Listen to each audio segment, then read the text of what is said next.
Eu vou olhar se eu não trouxe.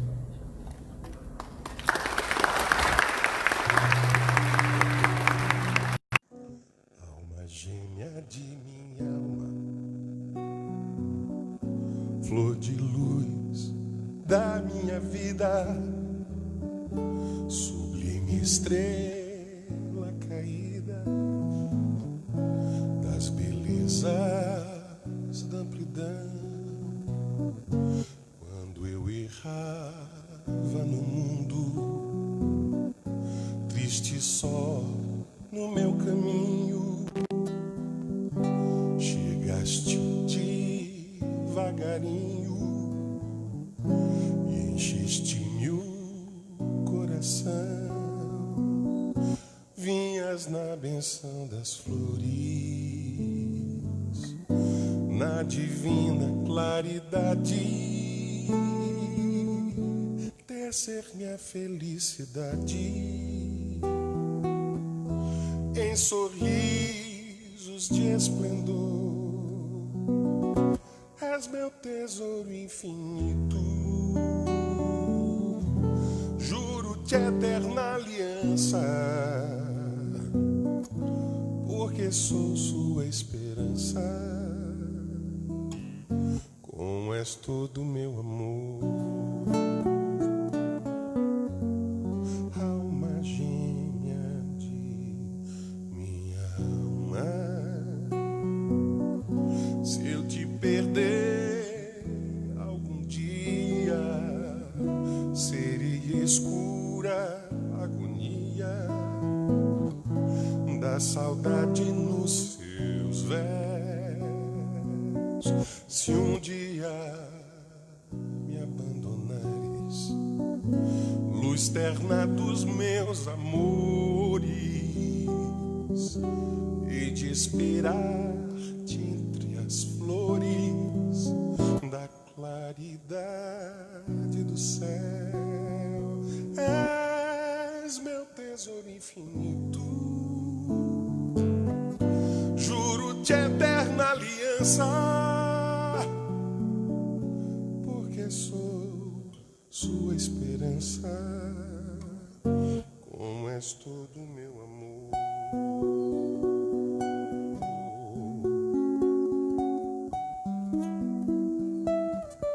como és todo meu amor.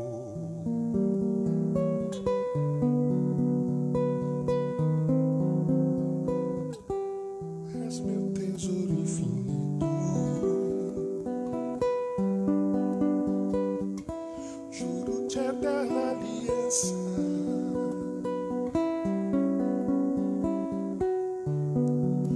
porque sou tua esperança.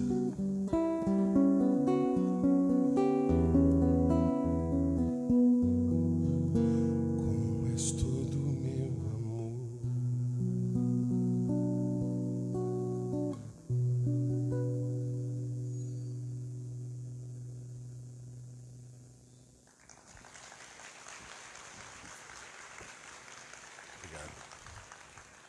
Essa música que eu acabei de tocar é uma versão que eu fiz do poema contido no livro Há 2000 anos, psicografia de Francisco Cândido Xavier, através do Espírito Emmanuel, uma poesia que ele dedica à esposa dele na juventude, e no livro, que eu vou dar um spoiler aqui, ela faz ele lembrar disso em uma determinada passagem da vida deles.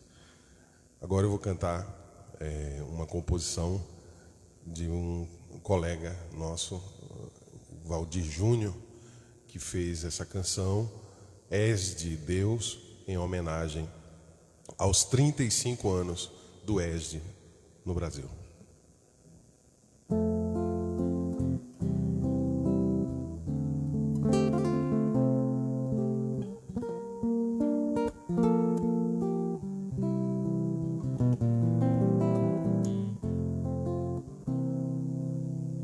Raio de luz vindo do sol, qual farol a cintilar, resplandeceu, mostrou um caminho a percorrer. A escuridão cedeu lugar, um desejo de transformar. transformar, seguir e amar, compreender as lições para toda a vida. Abra as portas do coração, ampara, auxilia o seu irmão, desfaz a dor, renova, transforma e faz renascer. Conhecereis a verdade e a verdade vos libertará. És de luz, és de Deus, és de amor.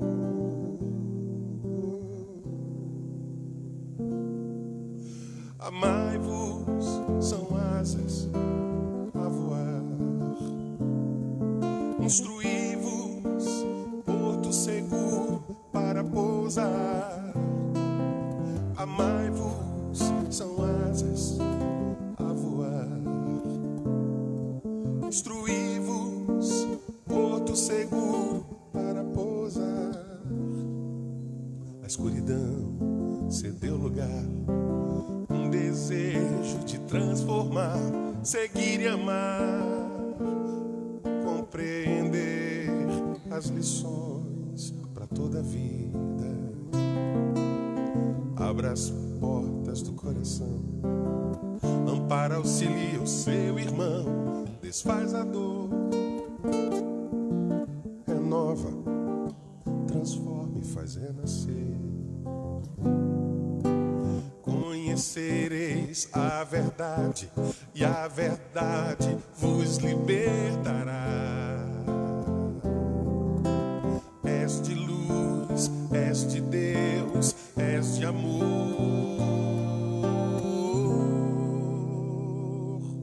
Amai-vos, são asas a voar.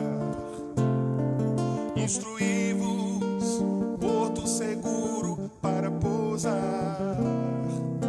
Amai-vos, são asas a voar. Instruí-vos, porto seguro para pousar. Amai-vos, são asas a voar. Instruí-vos, porto seguro para pousar.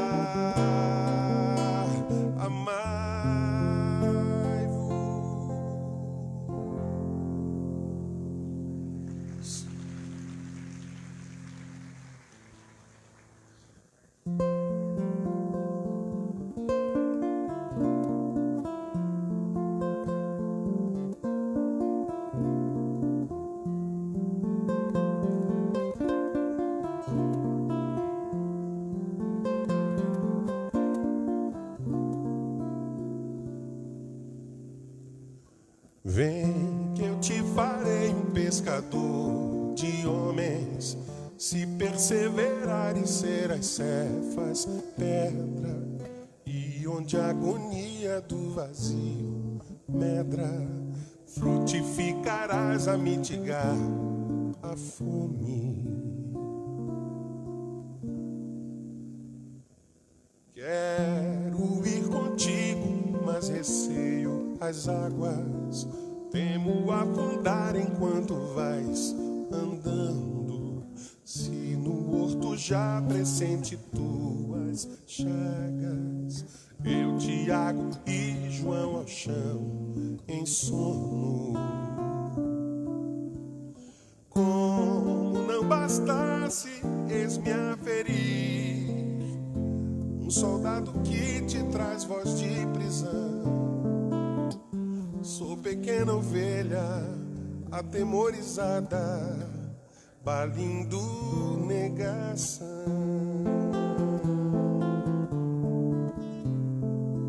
Volvo a vida e tomo pela tua mão. Crê, te levarei onde não queiras ir. Pedro, tu me amas. Pedro, tu me amas. Pedro, tu me amas. E tu, que és a rocha, constrói a minha casa no coração do irmão.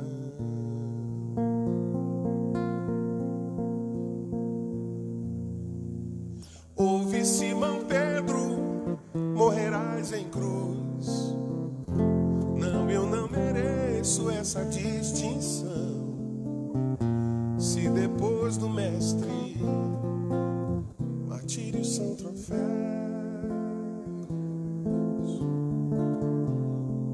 e as mãos que ele tocou, os pés que ele lavou,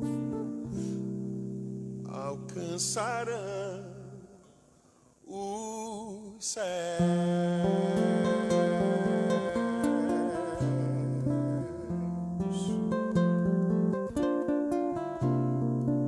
Vem que eu te farei um pescador de homens.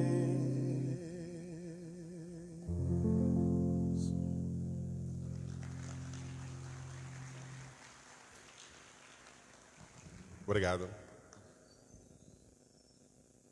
Talvez um dos maiores desafios nossos, enquanto encarnados, seja a reforma íntima. E pensando nisso, eu fiz essa canção em parceria com André Siqueira, refletindo sobre aquela máxima que tem no templo de Delfos: conhece-te a ti mesmo. E a gente vê que o conhecimento de nós mesmos é muito importante nesse processo evolutivo. Então, a gente fez essa música com o título Conhecer-se.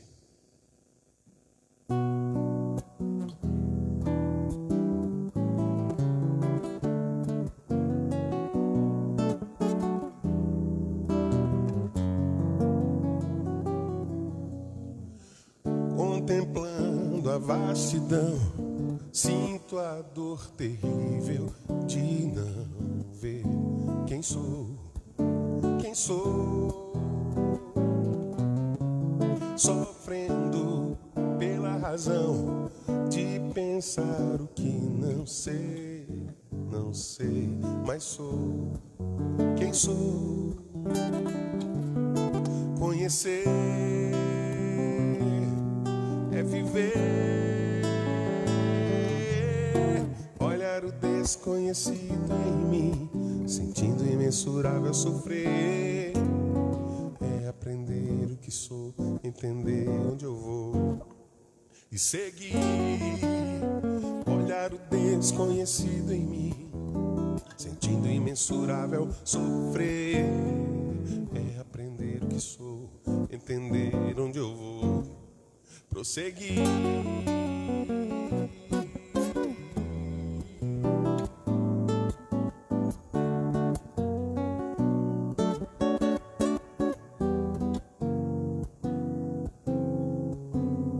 Contemplando a vastidão, sinto a dor terrível de não ver quem sou, quem sou.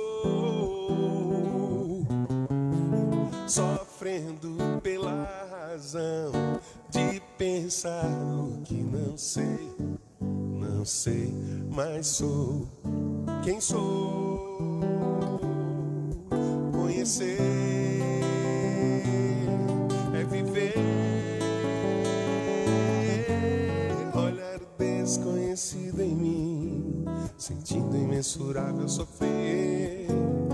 É aprender o que sou, entender onde eu vou e seguir. Olhar o desconhecido em mim, sentindo imensurável sofrer. É aprender o que sou, entender onde eu vou e seguir. Olhar o desconhecido em mim, sentindo imensurável sofrer. É aprender o que sou, entender onde eu vou, prosseguir.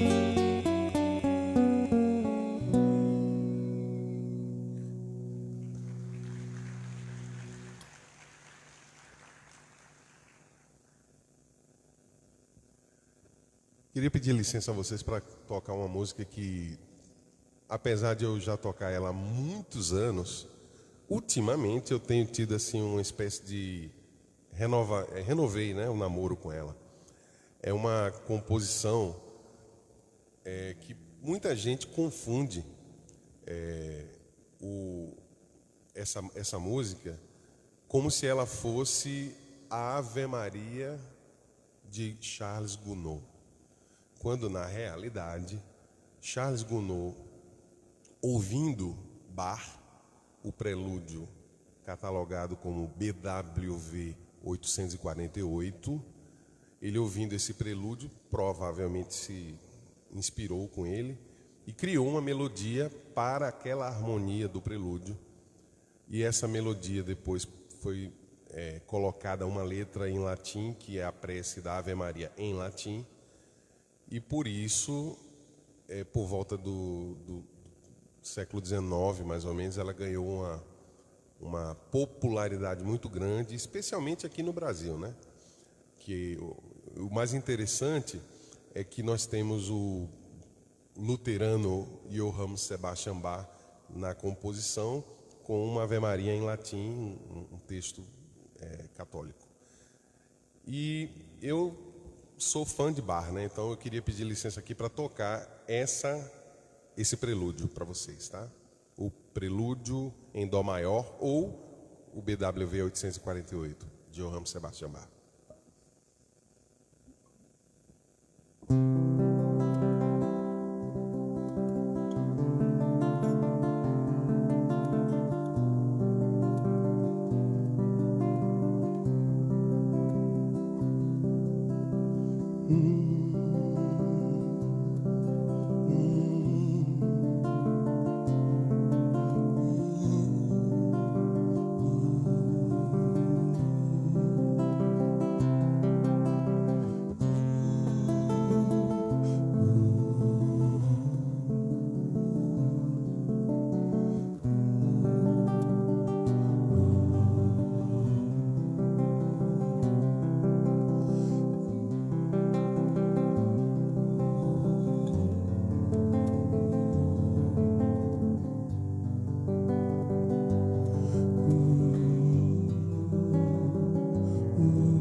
Obrigado.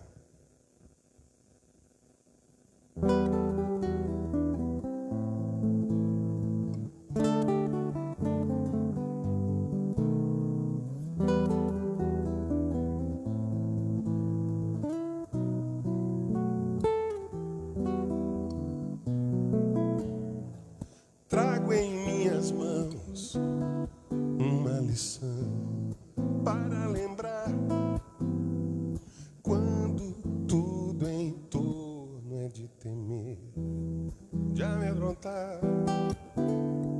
Sou um peregrino de memórias e hei de avançar sobre quem eu fui, quem sou.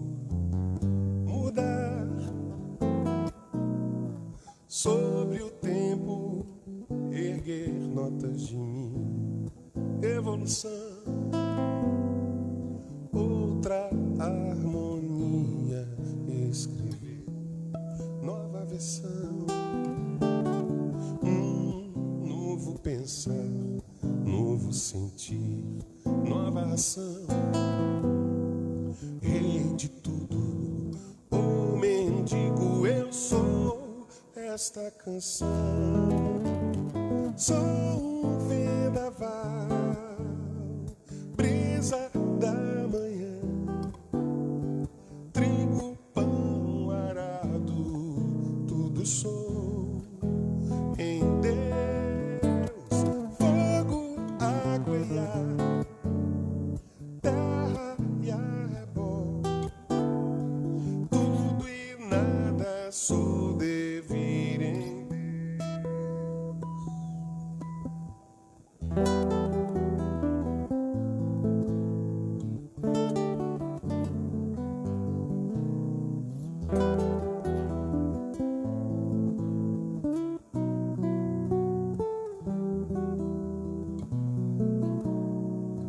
Sobre o tempo erguer notas de mim, evolução, outra harmonia, escrever nova versão,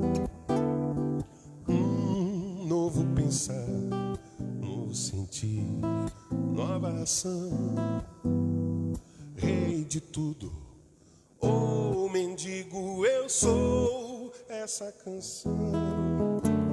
Sou um vendaval, brisa das manhãs, trigo, pão, arado, tudo sou em Deus, fogo, água e ar, terra e arrebol, tudo e nada sou devir em Deus. Quem aprendeu a fazer? Vamos lá comigo. Tudo e nada sou devir em Deus. Vamos lá, gente. Tudo e devir em Deus. Mais um, agora mais forte. Tudo e devir em Deus.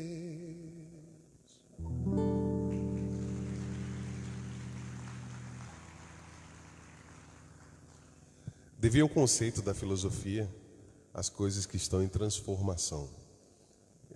São os devires, então, em Deus.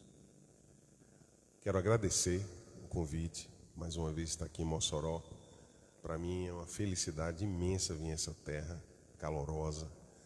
E eu quero encerrar aqui agradecendo em forma de prece com essa canção linda do nosso querido amigo e compositor do Movimento Espírita, Adriano Gomes.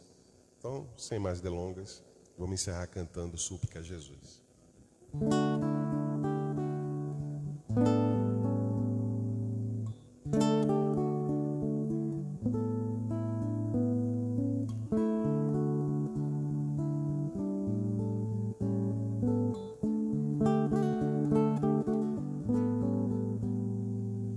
Jesus, no silêncio da prece, seus irmãos a ti pedem paz para aliviar um pouco as aflições. Senhor, enxugai nosso pranto, precisamos do seu amor e sentir sua presença envolver nossos corações. Por isso, vem Jesus e ir ao seu encontro.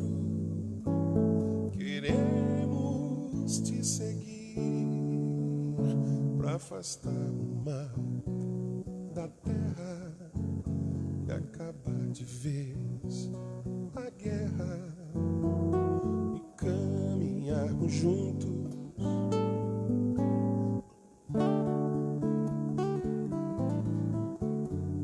e ir ao seu encontro. Queremos te seguir para afastar o mal da terra e acabar de vez a guerra e caminharmos juntos uma luz.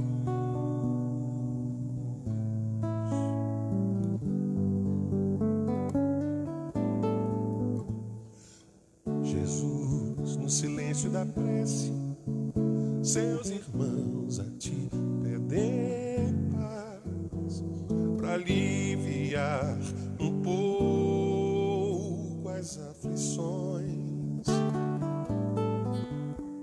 Senhor, enxugai nosso pranto, precisamos do seu amor e sentir tua presença envolver nossos corações.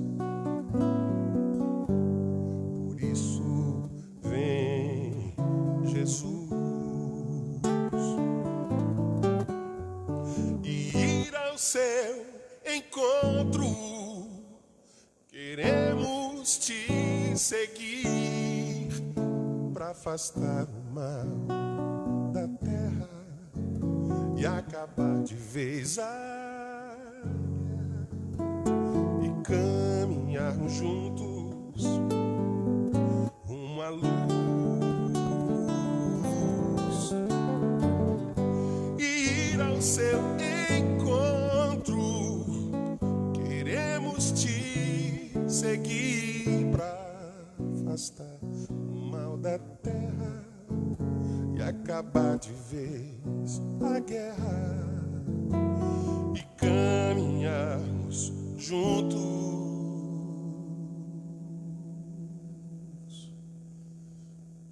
rumo à luz.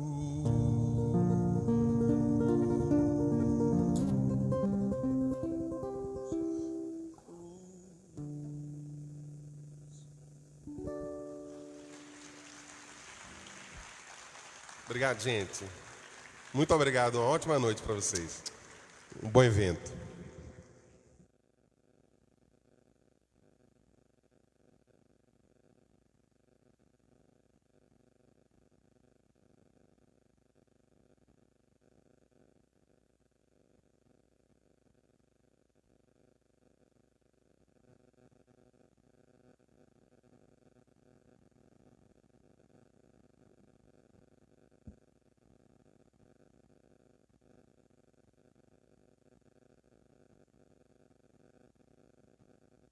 Senhoras e senhores, boa noite.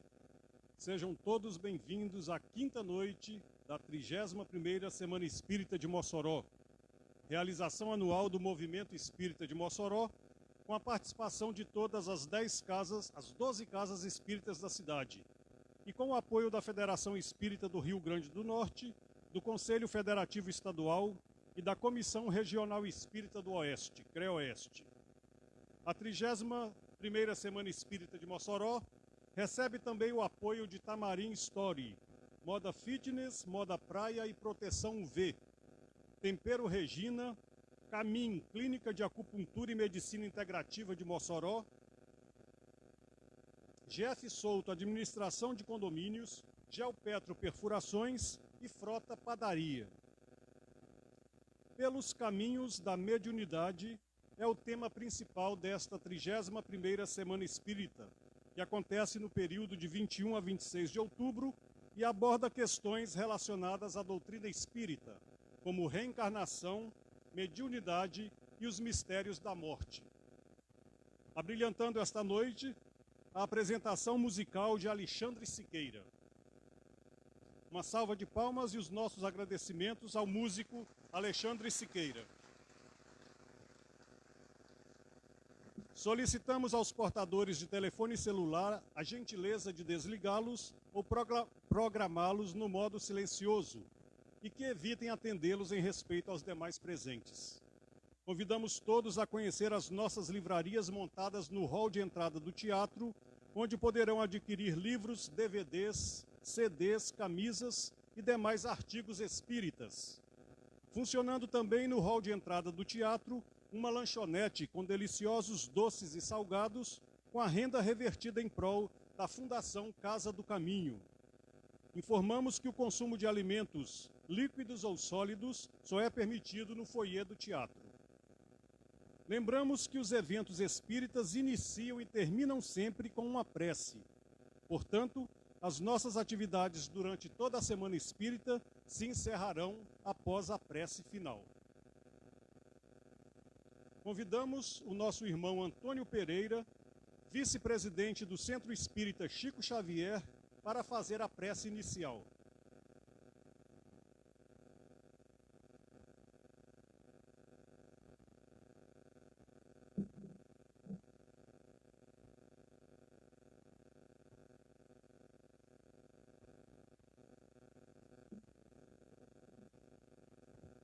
Meus irmãos e irmãs, procuremos neste momento elevar nossos pensamentos ao alto para colhermos as benesses que Ele nos trará na noite de hoje. Amado Mestre Jesus, Senhor de nosso mundo e de nossas vidas, aqui nesta noite, estamos tendo a grande oportunidade de recolher os ensinamentos que serão abordados para o nosso aprendizado, que servirá não apenas para a nossa caminhada durante a romagem terrestre, mas para toda a nossa existência espiritual, onde teremos muitos percalços, alguns caminhos difíceis, mas todos eles constituir-se-ão em lições imorredoras de um aprendizado maior, e assim galgarmos os degraus rumo à nossa meta maior, a perfeição. Assim seja.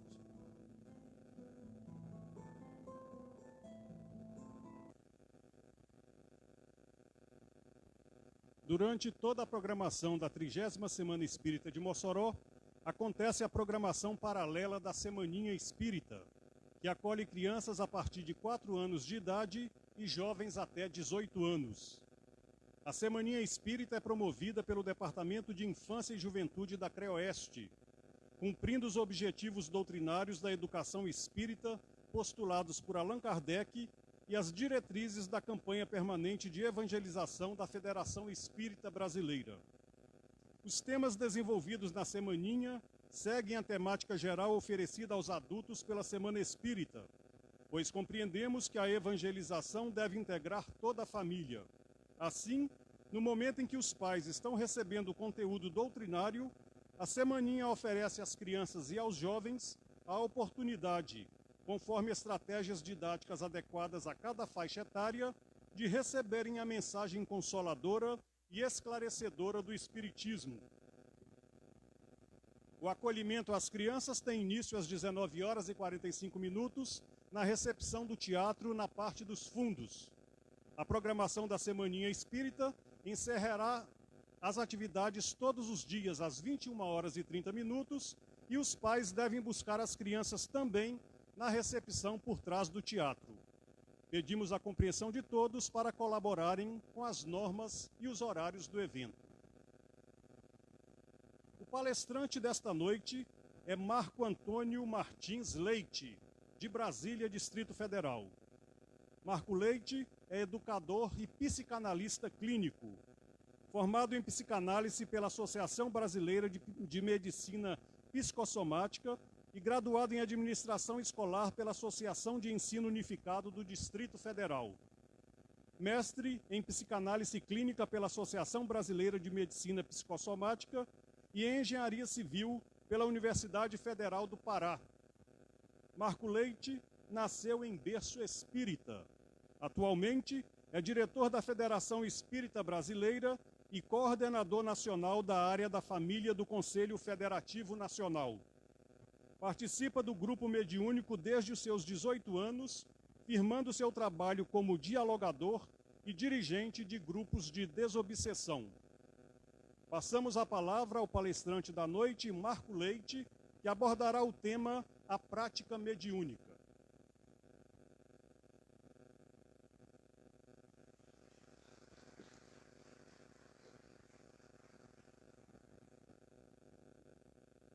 Boa noite, meus irmãos. Vou pegar esse aqui. Aí fica mais fácil de eu estar observando e interagindo com vocês. E a paz de Jesus seja conosco nessa noite. Nós vamos dar continuidade à nossa atividade da Semana Espírita. Mas antes disso, trazer o abraço da Federação Espírita Brasileira e fazer o convite para quem ainda não conhece a nossa casa que coordena o movimento espírita no Brasil, lá em Brasília, para numa próxima possibilidade vocês estarem por lá, irem nos visitar. Então essa é a nossa casa, a FEB. Então hoje nós vamos estar conversando sobre a prática mediúnica. Mas antes mesmo de conversarmos sobre isso, queria fazer uma paradinha e dar os parabéns para vocês. Sexta-feira à noite, muitas das vezes a gente tem uma série de coisas para fazer, e vocês optaram em estarem aqui hoje, pegando um tema da doutrina espírita, e que para nós que estamos, muitas das vezes, dentro das instituições espíritas, precisamos compreender um pouco mais para não termos os desenganos ou até mesmo enganos que a gente observa sendo cometidos hoje no nosso país. Durante o nosso bate-papo aqui, vocês vão ver, inclusive, alguns exemplos da prática mediúnica que não são práticas espíritas, mas para o povo, de uma maneira geral, termina confundindo a mediunidade com o espiritismo. E quantas vezes, em determinadas situações, somos parados, né? Olha só, fulano de tal está fazendo isso, vocês espíritas, e a gente verifica que não é bem assim, né? Mas vamos lá, vamos então conversar. A prática mediúnica existe desde que estamos nós na Idade das Cavernas. Se nós formos ver, a mediunidade não é uma coisa nova. Ela sempre existiu.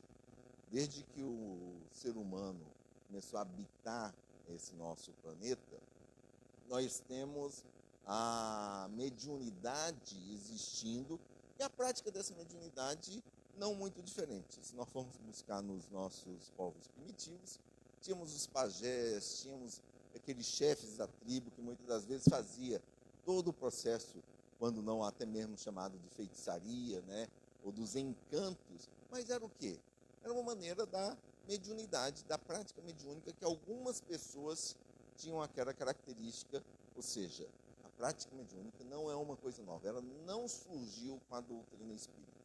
A doutrina espírita, quando apareceu há um pouco mais de 150 anos, veio o quê? Trazer o princípio da mediunidade com Jesus. A partir de então, a mediunidade começou a ser visualizada de uma forma mais coordenada para o bem. Tá? Óbvio, e nem todos que usam a mediunidade têm esse princípio. Por isso que a gente vai estar vendo no dia de hoje a ideia da prática mediúnica espírita, que muitas das vezes existe a prática mediúnica que não é espírita. Tá?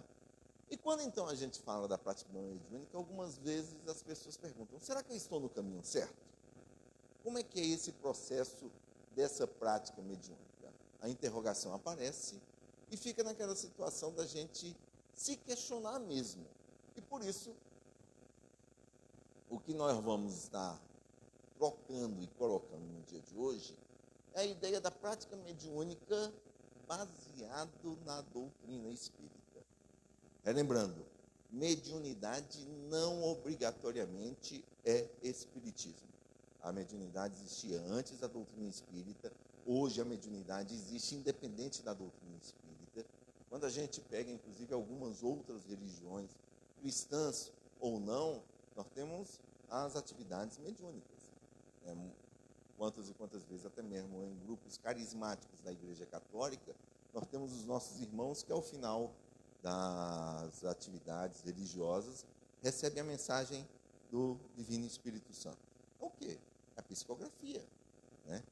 Para eles, com uma outra conotação. Dentro dos grupos evangélicos, muitas das vezes, quando eles estão fazendo aquele trabalho de expulsar o dito demônio, é um trabalho mediúnico, onde, de uma maneira diferente, nós estamos tendo o tratamento da mediunidade de uma forma diferenciada do que nós espíritas entendemos. Então, o que nós vamos conversar hoje é essa prática mediúnica, mas seguindo a proposta da doutrina espírita.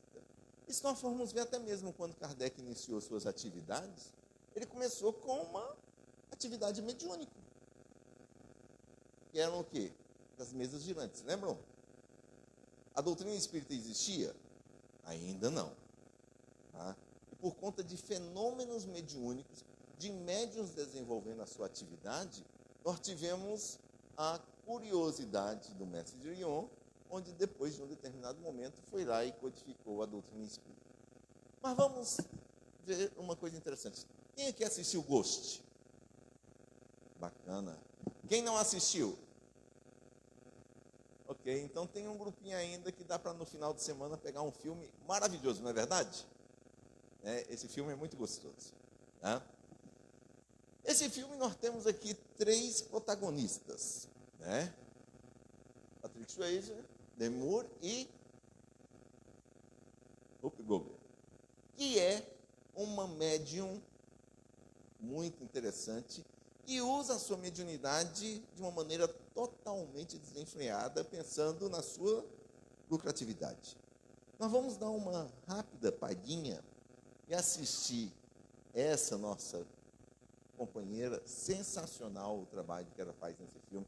Tanto assim que esse filme terminou na época ganhando 2 Oscars, lembram disso, né? Tá? E ver um pedacinho de uma atividade em que era desenvolvida no filme. Vamos lá.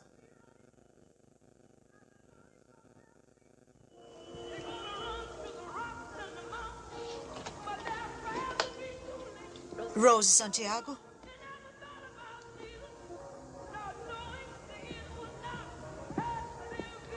Por favor, sente-se. Nesse momento, o Schweizer, ele está já desencarnado, tá? E entrou numa sala onde, em princípio, tem uma médium que fala com os mortos. Ou seja, ele entrou nessa sala... A nossa irmã logo estará conosco. Ele entrou na sala, ninguém o está vendo. Irmã Odamei, conceda-nos a graça de sua presença. Apareça diante de nós agora.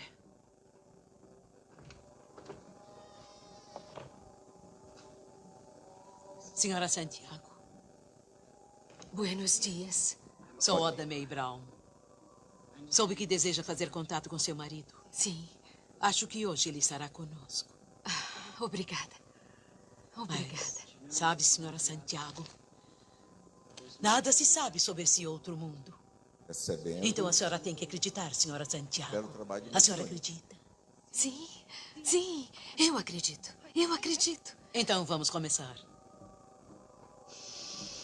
Vejam que ele está presente na sala e ninguém o vê.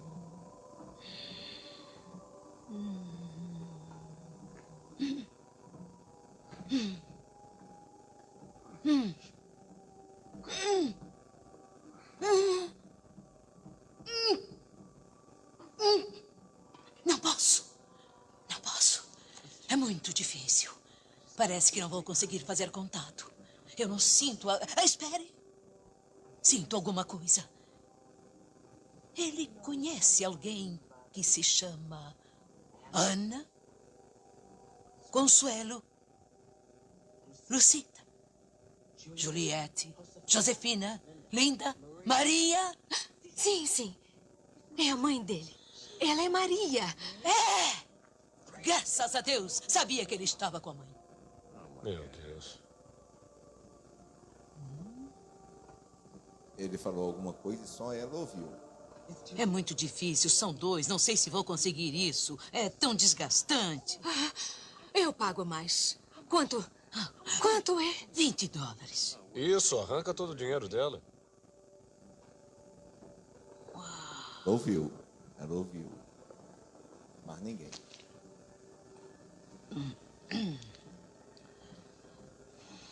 Ela está procurando de onde vem o barulho. Bom, acho que podemos recomeçar agora.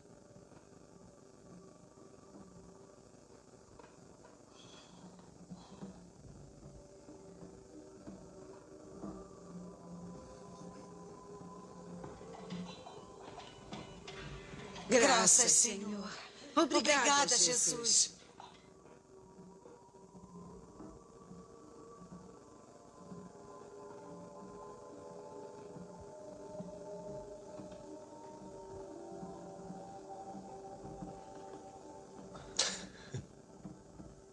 Bem-vinda, senhora Santiago. Hoje está com sorte, os espíritos estão chegando. Meu marido. Graças a Deus. Ah, é? Onde? Julio? Ele é o único desencarnado ali. Eu sinto as vibrações dele. E posso ver? Como ele é? Que aparência tem? Ah, é um homem bonito. Bonito? Senhora Santiago, no reino de nosso pai somos todos bonitos. Julio. Julio vem em nossa direção. Posso vê-lo? Está vindo. Ele está ali. Está vestindo um terno preto. Terno preto? Poderia ser azul? Mas que trambiqueira sem vergonha. Que está aí? Julio! Julio! Onde está você? Julio! Onde Julio! está você? Está me ouvindo? Quem é você? Julio! Julio, você está Quem? aqui? Me ouviu? Vocês não estão ouvindo? Eu não acredito. Você aí, você, meu nome é Sam Witt, tá me ouvindo? Sam Witt, diz meu nome, Sam! Deixe-me em paz! Diz meu nome, Sam Witt! Diz meu nome, Sam Witt! Sam! Diga alguma coisa. Sam Witt! Meu Deus. Sam Witt? Eu juro, nada de trapaças. Eu juro, farei qualquer coisa. Eu vou fazer penitência, mas faça esse cara ir embora. Nem morto.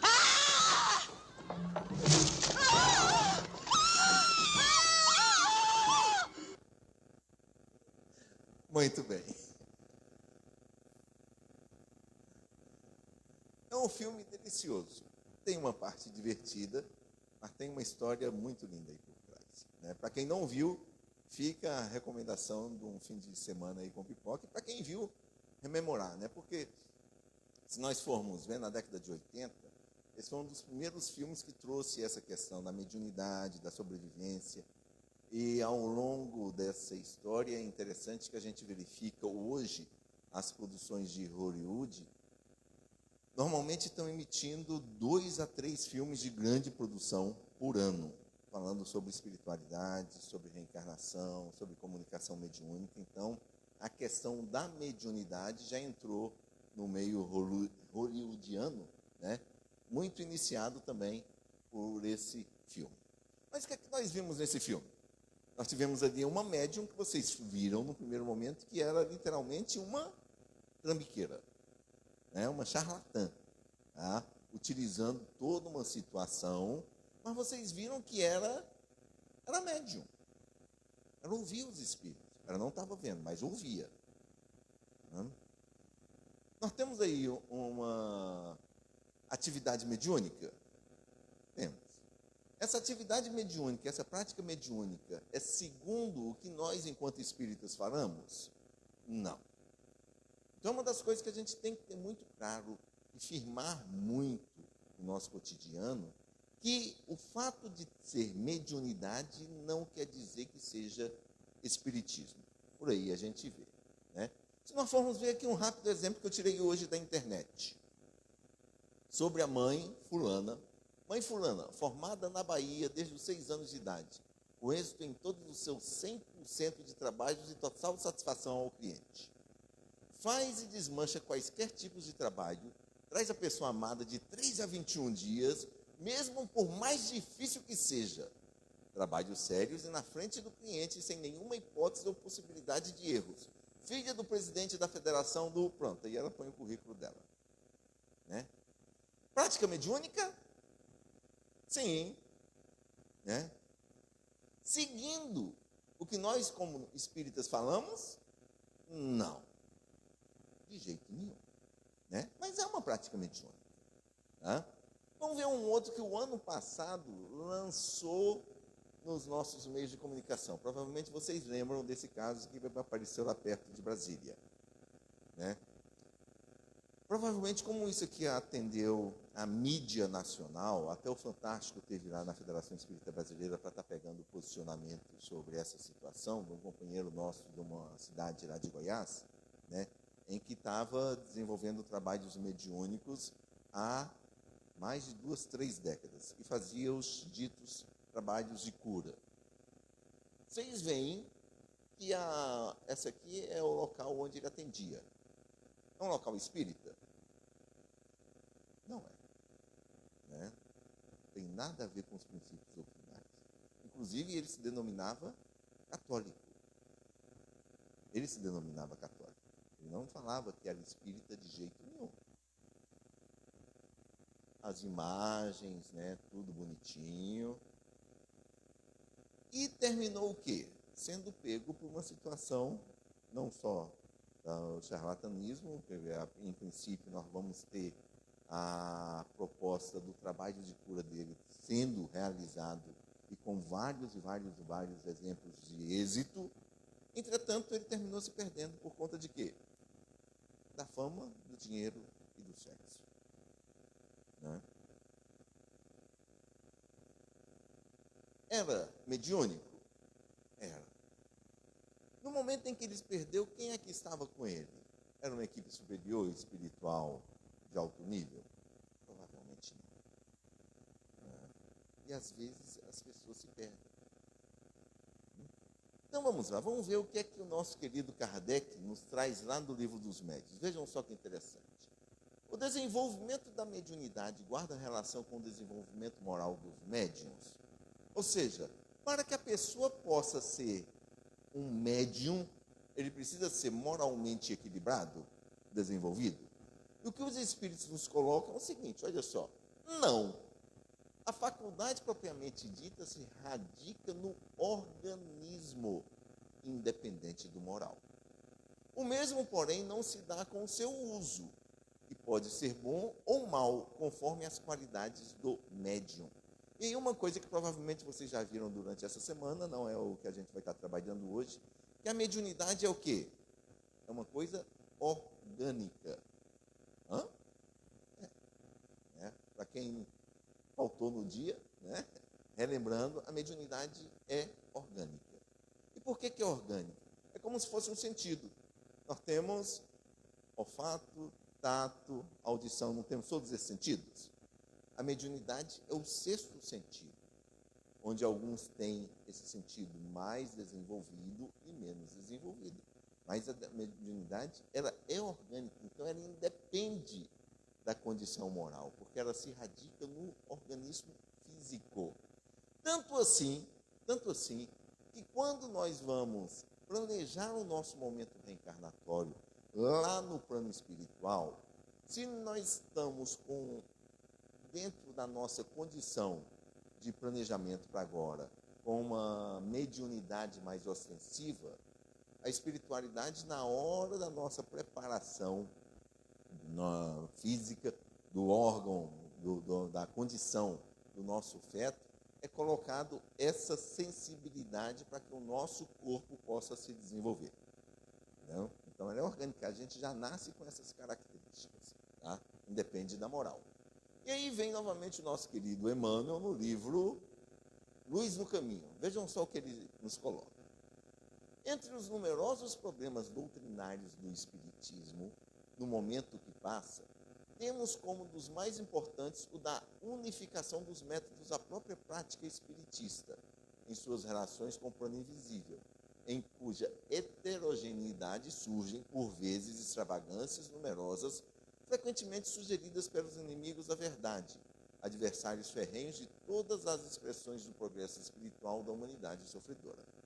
O que é que Emmanuel nos coloca aqui? Isso também o nosso querido Allan Kardec já nos colocou no Livro dos Médiuns. E nós vamos ter os companheiros da espiritualidade inferior trazendo coisas que não são espíritas para dentro da casa espírita. E a gente se deixa levar por conta disso. E a prática mediúnica dentro da casa espírita, por vezes, ela termina sendo atropelada por coisas que não são doutrina espírita. Por exemplo, quando nós vamos em uma padaria, o que é que a gente espera encontrar lá? Por exemplo, você chega numa padaria e pergunta assim: eu vim aqui para fazer minhas unhas. Alguém vai para a padaria com esse objetivo? Não tem sentido, né? Porque a padaria é muito claro para que ela serve. No momento em que você começa a deturpar o que a padaria tem que fazer, ela não se torna mais uma padaria, não é verdade? Ela vai ser outras coisas, vendendo inclusive pão, mas não é só ou a padaria, como a gente poderia falar. Se nós formos ver, muitas das vezes temos dentro das nossas casas espíritas a mesma situação. Quando nós vamos em uma casa espírita, quando pega-se a prática mediúnica, o que é que a gente aguarda esperando lá? É a prática espírita. Mas muitas das vezes vemos algumas casas espíritas vendendo coisas, vou colocar entre aspas aqui, que não são espiritismo, que não é doutrina espírita. E a própria prática mediúnica, muitas das vezes, termina tendo essa transfiguração. Então é o cuidado, e por isso a importância dessa semana da gente estar trabalhando a questão da mediunidade, de entender que dentro do centro espírita, a mediunidade que lá deve ter é mediunidade espírita. Não mais do que isso. Existem outras mediunidades que não são na visão espírita? Sim. Né? Nós vimos ali o exemplo da Ghost, entre outros. Quando a gente viu ali da mãe fulana de tal, depois do nosso companheiro lá do interior de Goiás. Tá? E tem todo um trabalho mediúnico, diferentemente da orientação doutrinária que a doutrina nos passa. Então, o que tem acontecido muitas das vezes no nosso dia a dia é uma inversão de valores total. As pessoas, às vezes, até por estar buscando algumas situações de querer mais gente para a casa espírita, termina introduzindo algumas coisas dentro da prática mediúnica que não é espírita. Tá? Lembrando, quando a gente vai dentro de uma casa espírita, a gente busca ter lá espiritismo. Quando a gente vai numa padaria, busca ter lá o pão. Só que muitas das vezes temos companheiros nossos trazendo para dentro do próprio movimento, para a prática chamada mediúnica, coisas que não são doutrinárias. É o cuidado que a gente tem que ter. Tá? Nos fala então o nosso querido Allan Kardec. Olha só, os inimigos ocultos. Não esqueçamos que o espiritismo tem inimigos interessados em obstar-lhe a marcha, aos quais seus triunfos causam despeito, não sendo os mais perigosos que o atacam abertamente, porém os que agem na sombra, os que as acariciam com uma das mãos e o dilaceram com a outra. Ou seja, quais são os piores inimigos? São aqueles dentro da própria casa espírita que terminam trazendo algumas práticas que não são doutrinárias para a nossa instituição. Por isso que a gente precisa ter muito claro qual é a prática mediúnica que a doutrina espírita nos passa. Então, vamos lá. Qual o caminho, então, a percorrer? É uma pergunta que, às vezes, a gente tem que estar se fazendo. Seria muito fácil se tivesse apenas um caminho. Mas, na verdade, também é isso que acontece. Também seria fácil se fossem dois caminhos, né? Porque a gente teria a possibilidade de acerto de 50%. Mas, na verdade, quando a gente pega tudo quanto qualquer coisa, e aí o nosso foco de hoje, a prática mediúnica, os caminhos são diversos. Um deles vai estar sendo o caminho mediúnico, levado pela igreja. E outros tantos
salvação. Nesse momento, ele querendo algo mais, Jesus vira para ele e fala aquela frase séria, né, não?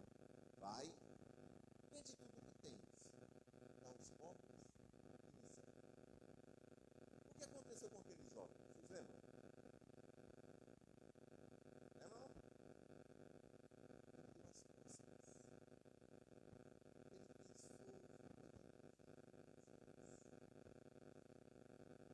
Ele pensou, não conseguiu. Deu as costas e foi embora.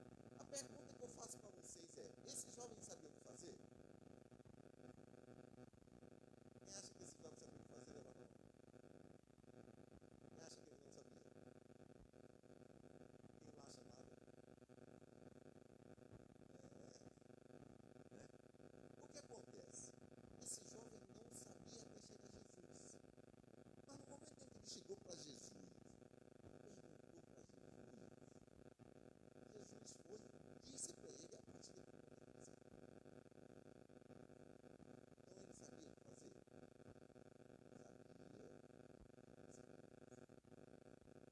A pergunta é: ele fez? Fez? Não fez.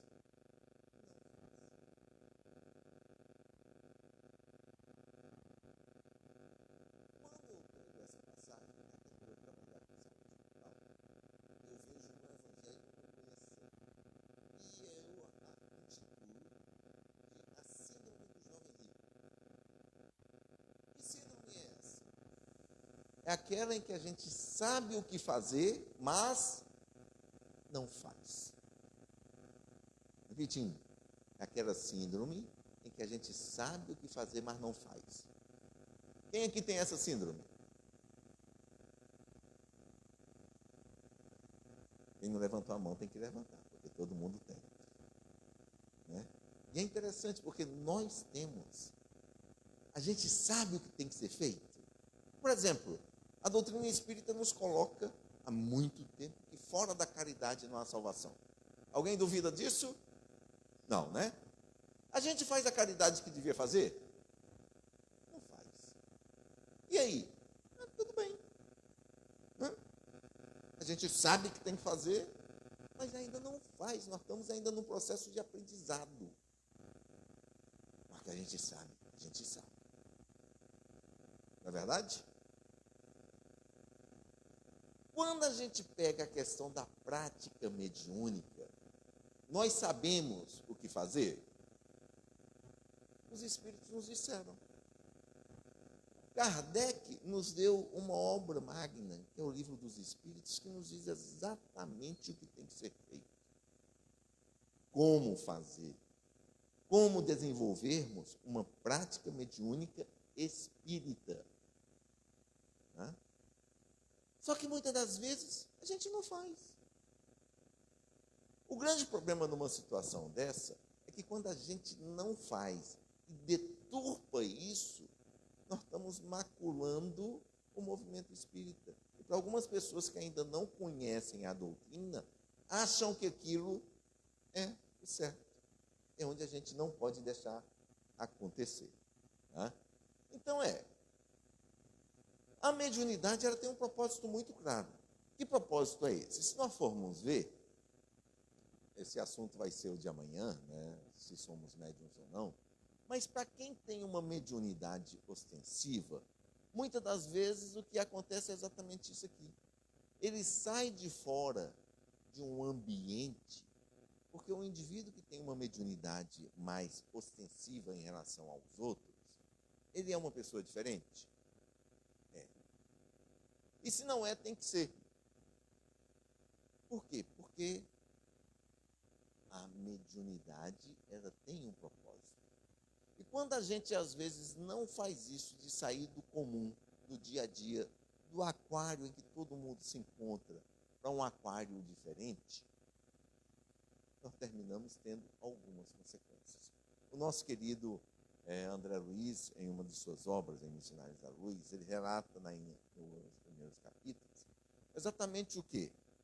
Os companheiros que nasceram com o propósito de estar realizando a mediunidade e não a desenvolveram como deveria realizar. Tá? Eles se tornaram pessoas comuns, aproveitaram o mundo como não deveriam aproveitar. É o caso ali da Ruth Gober, o caso do outro companheiro que nós vimos, e assim por diante.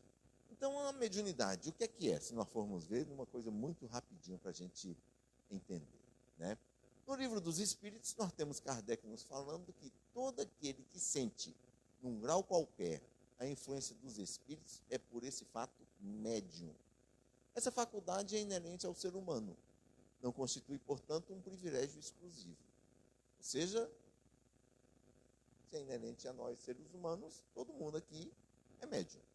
Por isso mesmo, raras são as pessoas que dela não possuem alguns rudimentos. Pode, pois, dizer-se que todos são mais ou menos médiums. Entretanto, quando a gente fala do médium, é aquele que tem uma mediunidade mais ostensiva. Mas todos nós temos essa característica aqui de estarmos recebendo, identificando influências.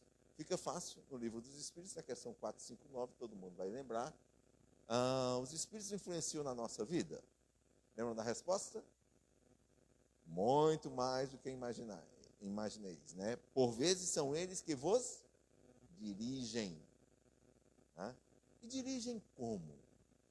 O detalhe é o seguinte, se a gente só parar nessa pergunta, a gente fala assim, opa, parece que nós somos marionetes na mão desses espíritos. Mas, na verdade, o que acontece?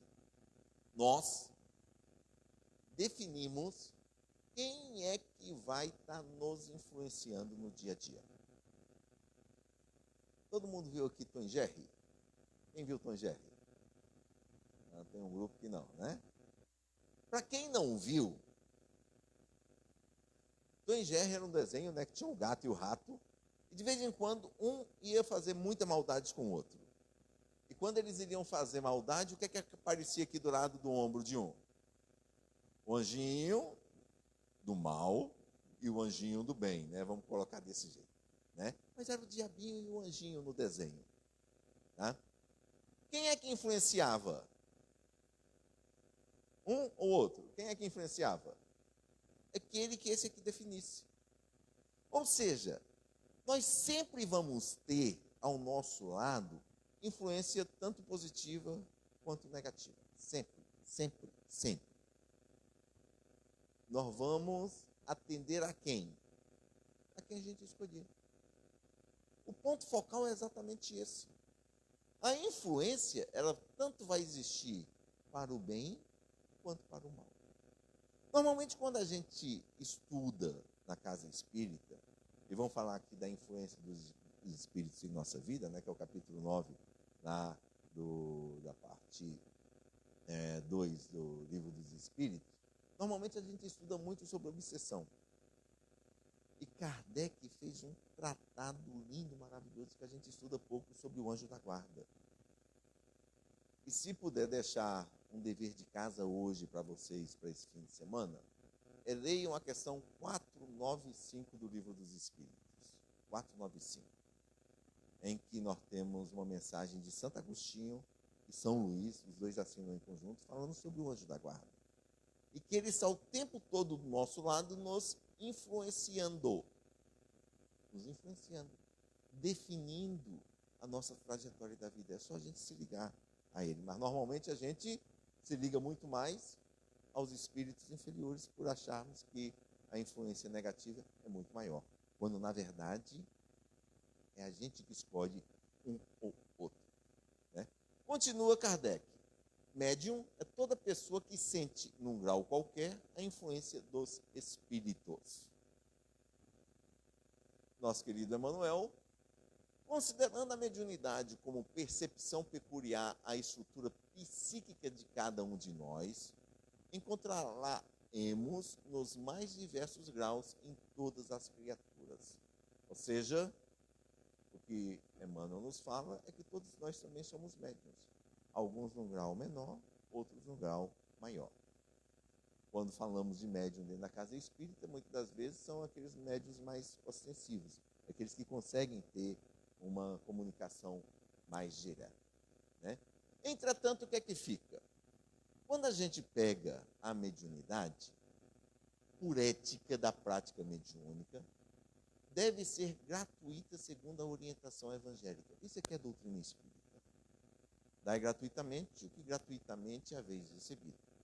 Alguém aqui frequentou uma faculdade, pagou uma escola para aprender a ser médium? Não. Isso foi uma coisa que veio no pacote reencarnatório.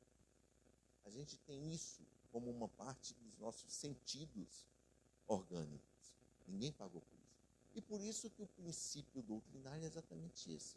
Como você recebeu isso de graça você tem que estar atuando. Quando a gente vê algumas práticas mediúnicas que não cumprem isso aqui, ou às vezes dentro de chamadas casas espíritas, em que a pessoa começa a ter a prática mediúnica e começa a receber, ou às vezes vendendo remédios, vendendo ervas, vendendo garrafadas, isso não é doutrina espírita. Temos casas ditas espíritas que fazem isso? Infelizmente. Né? Mas está longe de ser o que a doutrina nos coloca. O intercâmbio mediúnico tem como fundamento a prática do bem. Vejam só que interessante. Para que serve a mediunidade? Prática do bem. Buscai primeiro o bem, na convicção de que o bem, a favor do próximo, é o bem irrepreensível que podemos fazer. Quem é médium? Qual é o objetivo? Fazer o bem em favor do próximo. Esse é o princípio básico. Quando você tem alguém que está desenvolvendo a sua prática mediúnica, que está pensando muito mais em si do que no outro, nós não temos uma ética nessa situação. Tem mediunidade? Pode ter. Mas não é a prática mediúnica espírita. Então a palavra-chave nessa situação é o quê? Ética. Ética no comportamento. E o que é ética nesse sentido? É de você fazer certo a coisa certa. Bom, né? Fazer certo a coisa certa. O nosso querido André Luiz, lá nos Domínios da Mediunidade, nos fala, ó, mediunidade é a mediação entre dois planos diferentes, sem elevação de nível moral e estagnação na inutilidade. Ou seja, você pode ter mediunidade, mas ainda não tem uma elevação de nível moral. Então é uma mediunidade que está inútil. O pensamento é tão significativo para a mediunidade quanto o leito é importante para um rio. Então, na hora que a gente pensa na mediunidade, no médium no seu dia a dia, nós vamos observar que a maneira do indivíduo conduzir o seu pensamento é a maneira que essa mediunidade vai estar sendo canalizada. O pensamento é o fundamental, é o mais importante. Para quem é médium, tem que estar verificando como é que está sendo esses seus pensamentos. E para quem não é, também tem que fazer a mesma coisa. Para vocês terem uma ideia, já ouviram esse indivíduo aqui? Deepak Chopra. Né? É um médico indiano, radicado nos Estados Unidos desde a década de 80 do século passado, e tem estudado muito a questão do pensamento. E vejam só um estudo dele, o que é que ele nos fala. Esse Deepak Chopra, né, ele tem um texto intitulado Mutantes, radicado desde a década de 70, né, mais de 35 livros desenvolvidos. Um deles, que foi um dos primeiros sucessos, é As 7 Leis Espirituais do Sucesso. Tá? Então, ele pega muito essa questão de espiritualidade. Ele é médico e tem trabalhado muito com a questão de espiritualidade. Vejam o que é que ele fala sobre o pensamento. Somos as únicas criaturas na face da Terra capazes de mudar nossa biologia pelo que pensamos e sentimos. Capazes de mudar nossa biologia pelo que pensamos e sentimos. Nossas células estão constantemente bisbilhotando nossos pensamentos e sendo modificados por eles. Um surto de depressão pode arrasar seu sistema imunológico. Apaixonar-se, ao contrário, pode fortificá-lo tremendamente. Vejam o que o pensamento pode fazer nesse corpo. Continua. A alegria e a realização nos mantêm saudáveis e prolongam a vida. A recordação de uma situação estressante que não passa de um fio de pensamento libera o mesmo fluxo de hormônios destrutivos que o estresse. O que é que ele nos coloca? Como médico, cuide dos seus pensamentos. André Luiz já tem nos falado isso há muito mais tempo. Tá? Mas aqui nós temos um médico cientista trazendo o que a doutrina espírita nos disse já há muito mais tempo. Continua ele finalizando. Você quer saber como está o seu corpo hoje? Lembre-se do que pensou ontem. Quer saber como estará seu corpo amanhã? Olhe seu pensamento hoje. Né? Tudo é consequência. E ele termina dizendo, ou você abre o seu coração, ou algum cardiologista o fará por você. Bacana, né? Olha só que interessante. A gente quer ter menos problemas físicos, quer ter uma saúde melhor. O que é que nós temos que fazer? Cuidar da nossa mente, cuidar do nosso pensamento. E a mediunidade precisa desse pensamento equilibrado. E por que isso? Por conta do estabelecimento da sintonia. Na hora em que estamos nós pensando, mas evoluidamente falando, quem é que vai estar mais próximos da gente? Os companheiros espirituais melhores. Simples assim. Né? Na hora em que a gente tem toda uma característica de uma mediunidade, e os nossos pensamentos já estão muito ligados às coisas do dia a dia, terra a terra, às nossas paixões. Quem é que vai sintonizar conosco? Espíritos que vão estar no mesmo padrão de vibração. Essa é a sintonia. O fato de você ter mediunidade não te exime de você estar sintonizado com aquele que você não quer. Porque, na verdade, você sintoniza com aquele que você tem padrão de equilíbrio idêntico. E, óbvio, na hora em que a gente tem claro esses nossos pensamentos como uma coisa melhor na vida, espiritualmente também, isso tudo vai acontecer. Ainda no capítulo 20, lá do livro dos médiuns, na mesma questão, na segunda parte, Kardec questiona. Sempre se há dito que a mediunidade é um dom de Deus, uma graça, um favor. Por que então não constitui privilégio dos homens de bem? E por que se vêem pessoas indignas que a possuem no mais alto grau e que dela usam mal? Ou seja, a mediunidade não é só para o Chico Xavier, para o Divaldo Franco. Nós temos pessoas aí que são médiums e terminam utilizando essa capacidade mediúnica para não fazer o bem. Isso existe? Existe. E a pergunta é exatamente essa.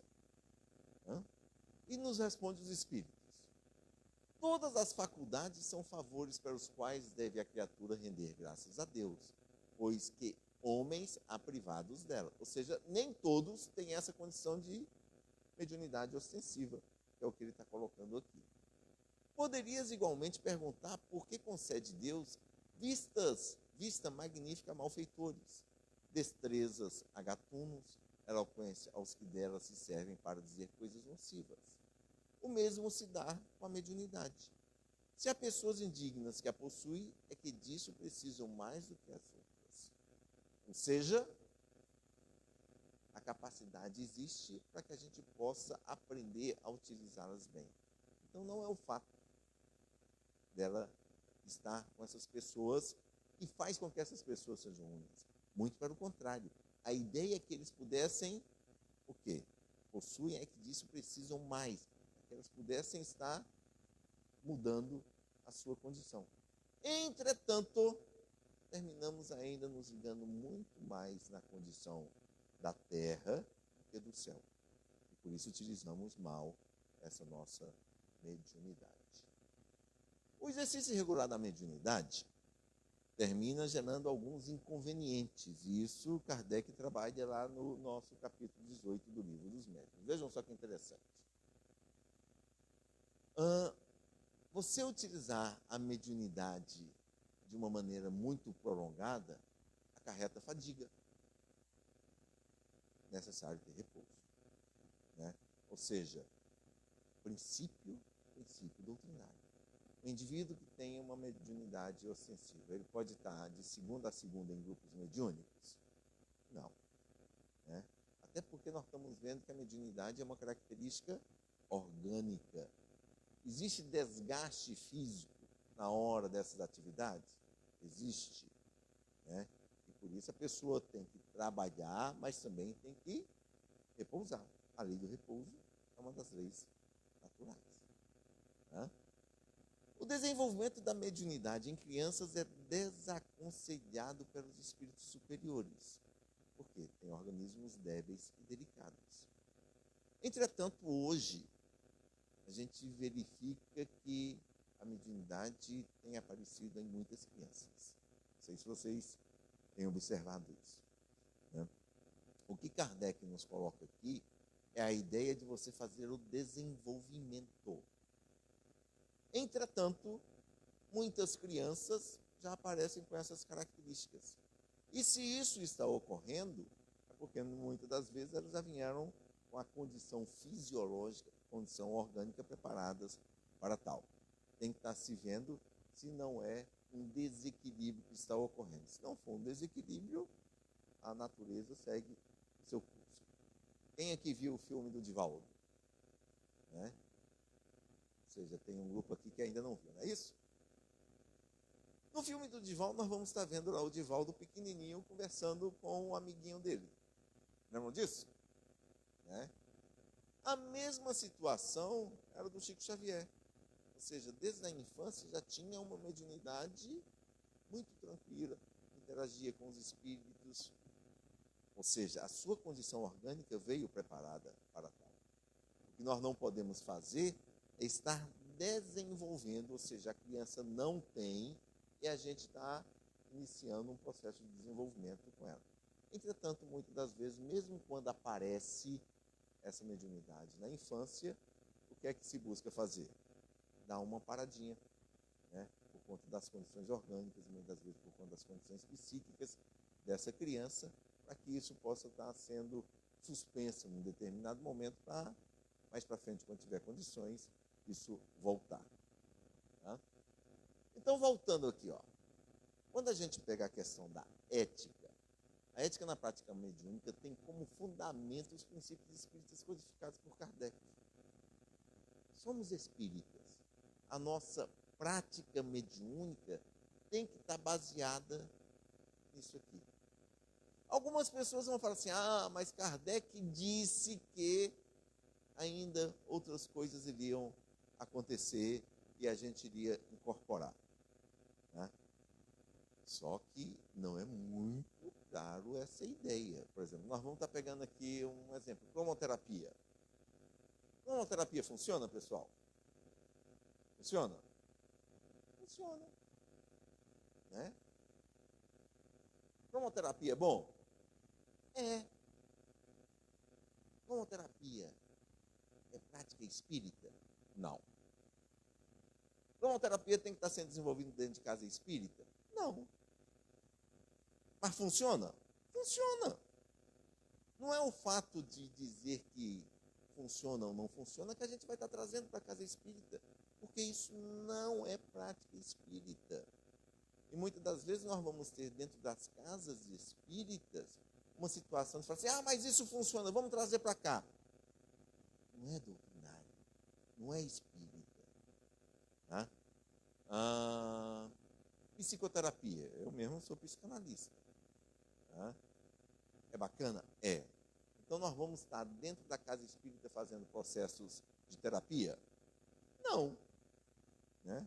O tratamento que a gente vai estar desenvolvendo dentro da casa espírita é o tratamento espírita. Tá? Atendimento fraterno, fluidoterapia, o evangelho, o passe. Ah, mas a gente não pode estar tendo os psicólogos atendendo? Não como atividade espírita. Não como atividade espírita. Então a gente tem que saber separar muito claro uma coisa da outra. Porque espiritismo está aqui. Foi codificado por Allan Kardec. Outras coisas que começam a aparecer, a exemplo do nosso cotidiano, de coisas boas que funcionam, a gente tem que estar até dando crédito, falando assim, opa, peraí, isso não é para ser trazido para dentro da nossa instituição. Tá? Porque isso não é parte do nosso trabalho mediúnico. Fundamenta-se na melhoria do ser humano, com base no conteúdo moral do Evangelho de Jesus. Então, quais foram os princípios de atividade que Jesus fez, inclusive com a sua questão mediúnica? Ele não é o nosso modelo? Ele não é o nosso guia? Na questão 625 do Livro dos Espíritos, isso é colocado. Jesus é o nosso guia e modelo. Então, até mesmo para a atividade mediúnica, nós vamos estar utilizando ele como um princípio. Entende-se que a mediunidade é um dos instrumentos de progresso moral e intelectual concedido por Deus. Ou seja, o foco está aqui. É para a gente progredir com a mediunidade. E a gente progride como? Auxiliando o outro. O foco da mediunidade é auxílio ao próximo. Não é focado em nós. Nós vamos estar fazendo todo um trabalho pensando no outro. Isso faz parte dessa nossa ética. Né? E aí, coloca, a influência moral do médium pode perturbar a transmissão de nossas mensagens de além-túmulo. Relembrando. Por isso a necessidade que os Espíritos nos colocam muito claro do pensamento. Porque o pensamento é o que vai estar sendo muito colocado nessa situação moral. E lógico, a doutrina espírita, já quando Kardec nos codificou, e depois veio o nosso querido Leon Denis, o problema do ser destinador, trabalhar melhor isso, mas ele nos fala o quê? Que a gente tem os nossos desejos. Querem conhecer o que é que nós somos? Analisem quais são os desejos que a gente busca no dia a dia. Desejo, paixão. Tá? Só que esses desejos, muitas das vezes, eles ainda estão ligados a quê? A nossa maneira de ser ao longo da nossa história espiritual. A doutrina espírita vem e nos coloca que a gente, acima dos desejos, precisa ter vontade. Qual a diferença de desejo e vontade? Não é a mesma coisa? Não é. Desejo é aquilo que nós temos. Vontade é o que a gente estabelece. A vontade é definida por nós. Né? Tem um ditado chinês que é muito bacana. Ele fala assim que a gente não pode impedir que um pássaro venha, você está andando na rua, né? Um pássaro vem e pouse na sua cabeça. Pousou. Daí, a ele fazer um ninho, a diferença é grande. O que é que estão querendo dizer com isso? Que o desejo aparece. A gente controla o aparecimento do desejo? Ele simplesmente vem. O que a gente controla é a realização dele. Como é que a gente controla a realização? Pela vontade. Exemplo muito simples. Quem é que gosta de tomar sorvete? Nesse calor, né? Quem é que não gosta de sorvete? Duas pessoas não gostam de sorvete. Ou seja, quase todo mundo gosta de sorvete. A gente gosta de sorvete. A gente toma sorvete todo dia? Mas a gente gosta. O desejo, às vezes, não é de tomar todo dia? É. E por que a gente não toma? Porque a vontade é mais forte. O desejo aparece? Aparece. Né? Mas a vontade vai lá e fala assim, você não pode tomar sorvete todo dia. Né? Porque se você tomar sorvete todo dia, o que é que vai acontecer? A sua saúde vai, devagarzinho, indo para o espaço. Né? Você começa a engordar, daqui a pouco pode estar tendo até outros problemas mais sérios, uma gordura no sangue, açúcar, e etc. E tal. Entendeu? Então, o que acontece com a vontade? A vontade ela tem que estar sendo soberana em cima do desejo. A vontade tem que estar sendo soberana em cima do desejo. Leon Denis nos coloca isso muito claro no livro Problema de Ser Destino da Dor, quando ele fala sobre as potências da alma. Lembram? As 3 potências? Vontade, amor e sabedoria. Qual é a mais forte delas? A vontade. Inclusive é a primeira. Vejam só que ele coloca que a vontade está acima do amor. Porque é pela vontade que você consegue estabelecer os dois. E a vontade é o quê? É você começar a ter consciência moral. Você estabelece a vontade do seu futuro. Para nós que somos médiuns e sabedores que temos a ideia de que somos influenciados o tempo todo, qual é a nossa vontade? De estar sendo influenciado por espíritos bons ou ruins? Bons, não é verdade? Se é de espíritos bons, a gente tem que estar se moralizando. Não dando trela para o nenhum ser feito na nossa cabeça. Muitas das vezes, os espíritos vão e sopram as coisas no nosso ouvido. A gente vai deixar aquilo acontecer? A escolha é nossa. Né? A ideia aparece. A ideia aparecer, pessoal, não tem problema nenhum. O você deixar essa ideia se avolumar, que aí é escolha. O ponto é esse. E Kardec chegou a questionar na questão 478 do Livro dos Espíritos sobre esse processo obsessivo. Como é que a gente faz para se livrar dos obsessores? Alguém lembra dessa resposta? Eu diria que é uma das questões de resposta mais curiosa que nós temos no Livro dos Espíritos. Alguém lembra da resposta da 478? Como é que a gente faz para se livrar dos espíritos obsessores? Alguns vão falar assim, prece, passe, evangelho. Não é isso? Mas não foi isso que os espíritos nos disseram. O que os espíritos nos colocaram é cansando-lhes a paciência. Veja só que resposta curiosa. Quem quiser depois entra aí e veja. 478. Como é que a gente faz para se livrar dos espíritos obsessores? Cansando a paciência deles. E por que cansar a paciência? Os espíritos chegam e sopram no nosso ouvido.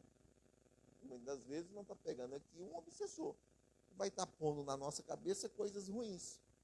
Quer ver um exemplo simples para a gente fazer uma analogia? Muita gente que trabalha.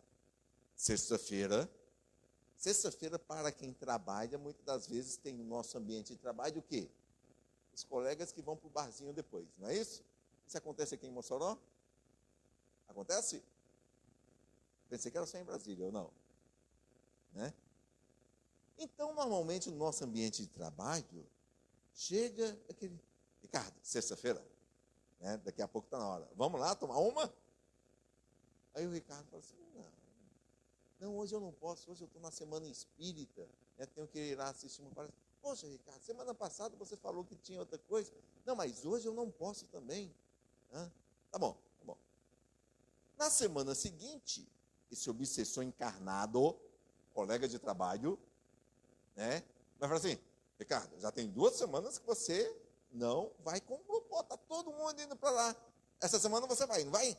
Ele falou, não, porque eu estou com o meu pessoal lá, vou fazer uma atividade de planejamento para a visita do asilo que a gente vai fazer amanhã. Não vai, não. Tá bom. Na 4ª semana, o obsessor encarnado do trabalho, novamente, Ricardo, 3 vezes você já disse não. Não é possível que na 4ª vez você vai negar. Né? Aí ele novamente vai e faz o convite. E o Ricardo novamente recusa. O que é que acontece com esse obsessor?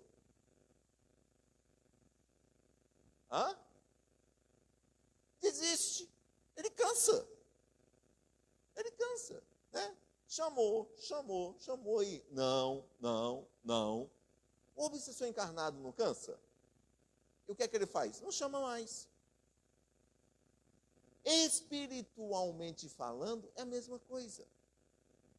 Porque as ideias dos obsessores vão aparecer na nossa cabeça. A gente ouve, tem aquela ideia e fala assim, não vou fazer isso. Daqui a pouco a ideia vem de novo, semana que vem de novo, mês que vem de novo. E se a gente ficar falando assim, não, eu não vou fazer, não tem nada a ver, como é que eu vou fazer isso com meu amigo? Né? Independente do que está aparecendo, é uma coisa ruim. Normalmente as coisas ruins nós vamos ter do outro lado da espiritualidade companheiros soprando no nosso ouvido para que aquilo aconteça. É o pássaro que pousa. Né? A gente tem que evitar que esse pássaro crie ninho. E na hora em que a gente vai dizendo não, ou seja, vai espantando o pássaro aqui, o que é que acontece? Está lá na questão 478. Chega um determinado momento que esses espíritos obsessores se cansam. Porque eles vão falar assim, não adianta que a gente implanta a ideia na cabeça dele, ele entende e não faz. Chega! Os obsessores vão embora. Está aí. Vejam só que interessante, né? Kardec nos trouxe isso em 1857. Como é que a gente faz então para se livrar da obsessão? Cansando a paciência dos obsessores. Não atendendo o que eles querem. E como é que a gente faz isso? Pela vontade. Pela vontade. Ou seja, a nossa vontade tem que ser soberana em não realizar o mal. Nesse momento, a gente começa a crescer moralmente. O princípio da doutrina espírita é exatamente esse. Né? Então, perigos e inconvenientes da mediunidade para o seu mau uso. Um deles, o maior perigo para o médium é a vaidade, o orgulho, a falta de condições morais e seus devotos. Quantas e quantas vezes tem aquele médium que aparece dentro da casa espírita, né? Não sei se vocês já tiveram isso. Assim, vou tomar uma passe. Ah, não, mas eu quero aqui com a dona Joaninha. A dona Joaninha tem um poder de passe, né? Aí todo mundo só quer tomar passe com a dona Joaninha. Pessoal, isso é um perigo. É um perigo. Não? Devem fugir dos favores, das tentativas de serem pagos pelos seus trabalhos mediúnicos. Olha o perigo. As evocações feitas levianamente ou por divertimento abrem a porta aos espíritos zombeteiros ou malfazejos. Quem não lembra daquela situação no passado, hoje eu acho que já diminuiu bastante, né? Mas do copo na mesa, ou ainda é feito? Já diminuiu? Mas muito. Mas ainda de vez em quando a gente vê essa situação. E quando se faz a brincadeira do copo, tem uma prática mediúnica ali? Tem. Quais são os espíritos que normalmente vão estar participando daquilo? Aqui. Os espíritos zombeteiros não vão fazer isso. A gente tem que tomar cuidado. E aí vem o nosso querido Richard Simonetti nos falando sobre a felicidade. Porque na prática mediúnica a gente busca o quê? Alcançar a felicidade. Quando o André Luiz trouxe os casos daqueles companheiros da espiritualidade que tinham vindo para o plano físico com a missão da mediunidade e não alcançaram o seu objetivo, eles não desencarnavam felizes. Né? Eles estavam lá no plano espiritual, contando suas experiências, a tristeza das suas falhas. Então, felicidade é o quê? A felicidade está muito mais subordinada ao cumprimento de nossos deveres e à satisfação de nossos desejos, ainda que, em princípio, não tomemos consciência disso.